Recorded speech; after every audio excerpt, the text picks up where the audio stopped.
Namaste, good evening. Welcome to another episode. One of the questions that comes very often is that people have this different theory about food. Okay, some people say that vegetarian diet is good. Some people say that they thrive very well on a paleo diet. Some people say that oatmeals are good for weight loss. So majority dietitians give you oatmeal as one of your meals if you are on a weight loss program. Whereas a lot of people say oatmeal increases blood sugar and it causes spike in blood sugar and insulin. Some people say that yogurt is good for gut. It is probiotic. Whereas in some people, yogurt can lead to a lot of inflammation in the body. So what food is right? Is it a myth to have a certain food, or it is good to have certain food? It's a question that a lot of people have. And the answer to this is that you and your body only knows what is good for you. Something that is good for you today might not be good for you tomorrow, as early as tomorrow. So you need to understand what is suiting your body. You need to have a knowledge saying what are the pros and cons of this food is, and depending upon what situation you are in, you decide what is good or bad for you.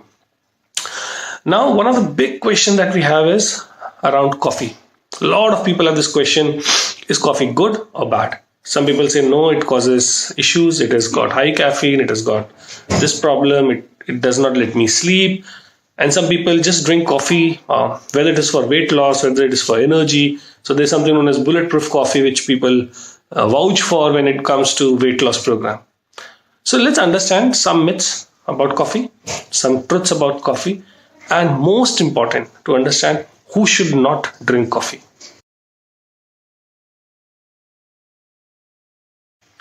Okay. Now, coffee is a beverage which is brewed from a roasted coffee plant beans. We all know that.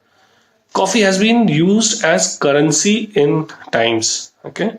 People have been trading coffee as one of the earliest form of trade. Started with coffee and spices. And believe me, half of the world gets their energy from coffee. Coffee in itself is not bad. Let's understand why. Now, coffee is loaded with phytonutrients and a huge amount of polyphenols. Now, polyphenols and phytonutrients, we all know, are antioxidants. And the body needs antioxidants to remove toxins or to remove the oxidative stress from the body. So if coffee is loaded with polyphenols and antioxidants, phytonutrients, same that you get in red wine and olive oil. So if the characteristics of coffee are similar to what red wine has and what olive oil has, its ability to remove toxins is very, very high. Its ability to support cardiovascular health. Yes, coffee can support cardiovascular health because of phytonutrients and polyphenol. As per Harvard public health study, drinking few cups of coffee per day is not bad for body. But there's a clause. What type of coffee? Who should drink? So that depends. So if you are a slow metabolizer, means your metabolism is slow, drinking coffee, even 1 cup can be fatal. You will not be able to metabolize. Whereas if it's a fast metabolizer, you metabolize things faster, having a cup or two of coffee every day can drastically reduce chances of heart attacks. It supports cardiovascular health. But what we'll tell you is what are the myths and truths. Then you need to decide whether it suits your body or not. Now, coffee is also supports anti-inflammatory. Because of antioxidant, it is anti-inflammatory. So it helps reduce inflammation in the body. It is antioxidant, which is similar to what people say that when you age, your arteries are hardened. So if you drink coffee or you drink red wine or you take olive oil in a diet, the arteries won't harden and your cardiovascular health will improve. Believe me, half of the world gets the entire polyphenols or antioxidant that they need daily from coffee. Now, coffee is highly recommended because it stimulates neurotransmitters. It stimulates the strength of your transmission between your brain. So it is highly recommended for people who've got cognitive disease, impairment, something like dementia, Alzheimer, which is related to your brain abilities to think and function properly. So coffee stimulates, and coffee is very good for such people. Now what happens is uh, the caffeine which is in coffee, which is called as a big myth about caffeine, it also prevents risk of heart attacks. Okay, it keeps your heart healthy. Now, how coffee is supposed to be consumed? Coffee has been consumed in a very small portion. Coffee is supposed to be consumed as it is, or with some water, or with some milk. But if you go to a cafe, you see the smallest size is no longer available. So people have gone from large, medium, extra large to super size. That is where the problem is. The problem is also when people put a lot of chocolates and flavors and additives and cream to your coffee. That's where the problem arises when with coffee. Ideally, coffee is supposed to be plain, simple, brewed coffee enjoyed over a long period of time. It is not supposed to be gulped down. It is like a conversation starter. So that's where the cafes started, and people can sit, talk, spend time, and enjoy a cup of coffee.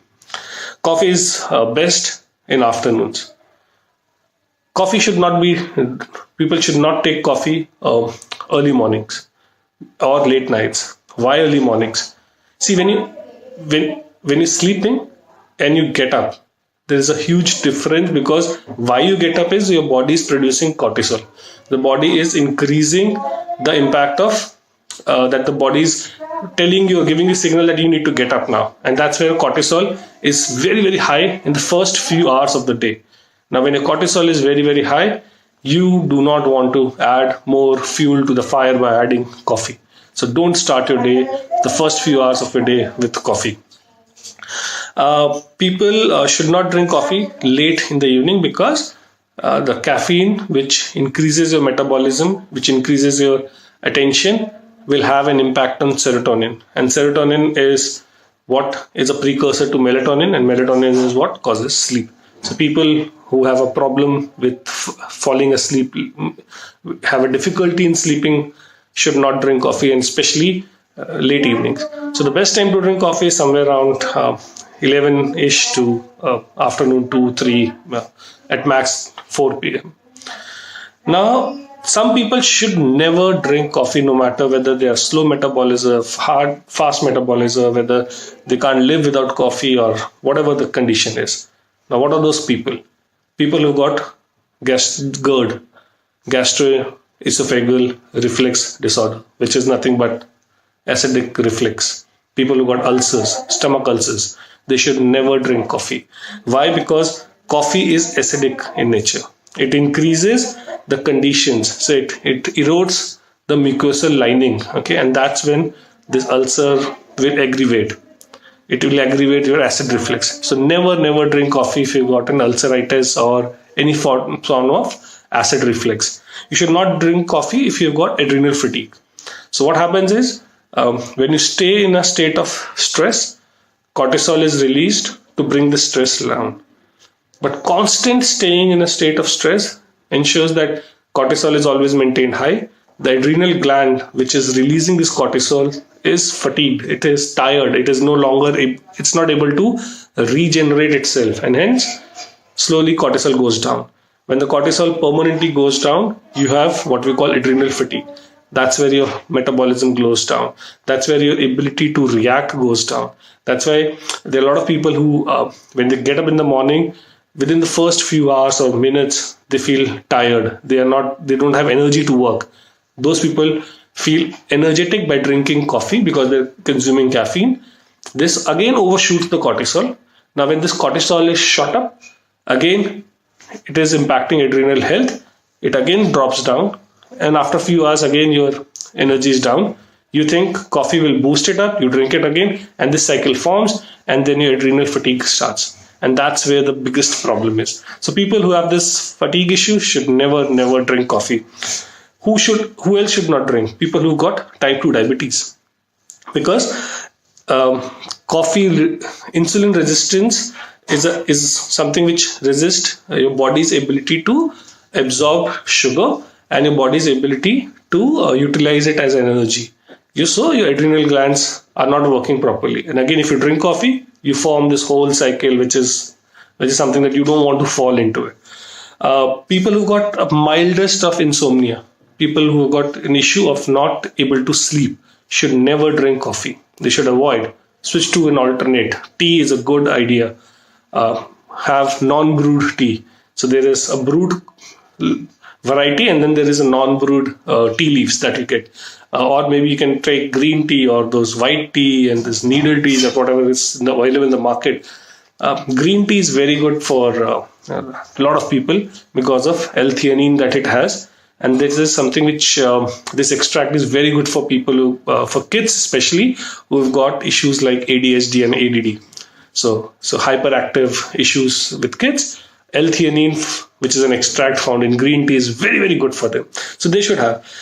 People who've got issues with anxiety, okay, or who got depression, should not drink coffee because it will lead them to overstimulation, overthinking, over energy, and that can create a lot of issues. So apart from this, if you're having a small cup of plain espresso or a plain black coffee with some milk, some sugar, I think you're fine. If you're having 1 or 2 cups in a day, especially not early morning or late night during the day, coffee is not bad. The way we consume coffee makes it bad. So be very cautious about what you read, what you hear, and never ever try to drink a large cup of coffee at a single sitting.